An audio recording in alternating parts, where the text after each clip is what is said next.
মা তুমি কোথায়? বাঁচাও আমাকে, ওরা আমাকে খেয়ে ফেলতে চায়। এর মাঝে ছোট্ট পাখি টিনিও কার্টুনের সাথে খেলার জন্য কার্টুনের বাড়ি আসে। কোথায় তুমি বন্ধু কার্টুন? তোমাকে তো খুঁজেই পাচ্ছি না। কান্নার আওয়াজ আসছে কোথা থেকে? কার্টুন তুমি কোথায়? হঠাৎ নিচের দিকে তাকিয়ে টিনি দেখে কার্টুন পানিতে হাবুডুবু খাচ্ছে। এরই মাঝে দিঘির পাশের হাঁসটিও কার্টুনের কান্নার আওয়াজ পায়। কে কাঁদছে? ওমা, এ তো দেখছি ওই গাছটার ছোট্ট কাঠবিড়ালি ছানা। আহা, ছানাটি পানির ভিতরে পড়ে গেল কিভাবে? দিঘির মাছগুলো যা বদমাশ, ওকে এখনই বাঁচাতে হবে।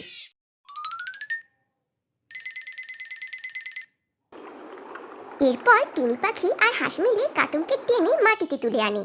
বড় বোকা ছেলে তো তুমি, ভাগ্যিস আমরা কাছে ছিলাম, না হলে কি দশাই না হতো। পা পিছলে পড়ে গিয়েছিলে বুঝি?